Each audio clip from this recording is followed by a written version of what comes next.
तो very good morning all of you, welcome to the channel. This is doctor Prachi Thakur और आप लोगों के क्वेश्चंस को आंसर करने से पहले जस्ट 5 मिनट में आपको बताना चाहूंगी कि heel pain, heel spur, calcaneal spur क्या होता है, जो हमारा आज का टॉपिक है। और उसके बाद आपके जो भी क्वेश्चंस है related to health and homeopathy उसे हम आंसर करेंगे। तो सबसे पहले कई लोग नोटिस करते हैं सुबह जब वो उठते हैं तो उनकी एड़ी में यानी उनके हील्स में एक बहुत शार्प सा दर्द उठता है। ठीक है, फिर जब वो जैसे ही पैर नीचे रखते हैं उनको वो पेन फील होता है। फिर 2 4 10 कदम चलने के बाद वो पेन कम होने लगता है और धीरे धीरे वो गायब हो जाता है। फिर दिन भर में उन्हें वो कोई प्रॉब्लम नहीं होती, या फिर बहुत देर जैसे अभी घंटा 1.5 घंटा हम बैठ गए फिर उठने लगे तो पेन होता है। तो ये जो हील पेन होता है, जो सबसे कॉमन होता है, जो फर्स्ट बार जब आप पैर नीचे रखते हैं या बहुत देर बैठने के बाद जब आप पैर नीचे रखते हैं उसको हम कहते हैं हील पेन, जिसका कॉमन कारण होता है एक बोन आउटग्रोथ, जिसको हम हील स्पर या कैल्केनियल स्पर भी कहते हैं।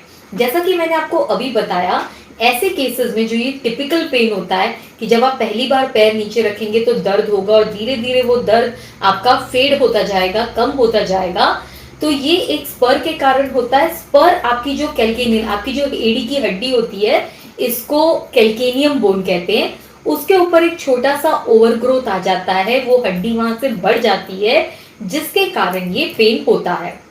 अगर हम बात करें इसमें और क्या क्या लक्षण दिखते हैं तो मैं आपको पहले ही बता दूं, जरूरी नहीं है कि हर वो पर्सन जिसको ऐसा स्पर हो उसको दर्द या लक्षण दिखेंगे। कई केसेस में ये असिम्प्टोमेटिक होता है, यानी बिल्कुल भी प्रॉब्लम नहीं देता है, लेकिन कई केसेस में ये पेन देता है, जैसा कि मैंने आपको बताया टिपिकल पेन जो पहली बार पैर नीचे रखते वक्त होगा। दूसरी चीज, कई बार क्या होता है, आप अपने एड़ी को जब टच करेंगे तो आपको पेन फील होगा, जिसको टेंडरनेस कहते हैं। कभी कभी वहां पे हल्की सी स्वेलिंग रह सकती है और बोलते हैं ना, चलने में थोड़ी सी मुश्किल हो सकती है। जैसे वक्त के साथ ये बढ़ता जाता है तो चलने में दिक्कत आ सकती है। अगर हम बात करें कि क्या ये कॉम्प्लिकेट हो जाता है, तो कॉम्प्लिकेट तो नहीं होता है, लेकिन हाँ इतना जरूर है कि क्योंकि वो कॉन्स्टेंटली दर्द करता है, हर बार आपको उठने में प्रॉब्लम होती है और आपको चलने में भी मुश्किल होती है, तो ये आपकी क्वालिटी ऑफ लाइफ को जरूर खराब कर देता है। बाकी कोई मेजर कॉम्प्लिकेशंस ऐसा सच नहीं है, बट क्वालिटी ऑफ लाइफ खराब होना ये अपने आप में कोई बहुत अच्छी बात नहीं है।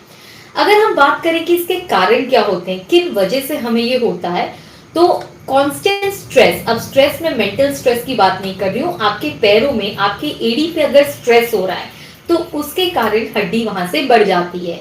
ये स्ट्रेस कई वजहों से हो सकता है। अगर आपके पैर का कोई हिस्सा इन्फ्लेम्ड, जैसे प्लांटर फेसाइटिस वगैरह है, तो उसके कारण ये हो सकता है। अगर आप ठीक से फुटवेयर नहीं, कुछ लोग बहुत ही हार्ड फुटवेयर पहनते हैं राइट, या कंफर्टेबल फुटवेयर नहीं पहनते हैं, तो उसके कारण ये हो सकता है। बहुत ज्यादा देर तक खड़े रहने के कारण ये हो सकता है। ये बढ़ती उम्र यानी एजिंग के कारण हो सकता है। तो इसके कई कई लोगों को आप देखो जेनेटिकली फ्लैट फुट वगैरह का प्रॉब्लम रहता है, तो उसके कारण भी ये हो सकता है। अगर हम बात करें कि डायग्नोसिस कैसे करें, पता कैसे लगाएं, तो ऑनेस्टली इसको हमारे जैसे क्लिनिक में आते हैं तो टिपिकल पेन इतना मतलब बोलते हैं ना, क्लासिक फीचर होता है कि कुछ कराने की जरूरत नहीं, पेशेंट के बोलने के साथ ही, एग्जामिन करने के साथ ही पता लग जाता है कि ये उसका हील स्पर है और अकॉर्डिंगली हम ट्रीटमेंट दे देते हैं। बट फिर भी अगर आप डायग्नोसिस करने के लिए मतलब कंफर्म करना चाहते हैं तो एक जनरली अगर आप एक्सरे कराते हैं तो उसमें वो बड़ी हुई बोन दिख जाती है। कुछ केसेस में डॉक्टर्स एमआरआई वगैरह कहते हैं, बट ऑनेस्टली उसकी उतनी जरूरत नहीं होती है। अकेला एक्सरे भी काफी है आपको पता लगाने के लिए कि आपको हील स्पर है या नहीं है। अगर हम बात करें ट्रीटमेंट की, तो होम्योपैथिक मेडिसिन की तो मैं डेफिनेटली बात करूंगी, बट उससे पहले कुछ प्रिकॉशनरी मेथड, हमेशा आपका जो फुटवेयर होता है वो कंफर्टेबल होना चाहिए। फुटवेयर क्या होता है ना, थोड़ी अच्छी क्वालिटी का हो, आपको अच्छे से फिट आता हो, तो ऐसा कंफर्टेबल फुटवेयर अगर आप यूज करते हैं तो ये प्रॉब्लम को अवॉइड किया जा सकता है।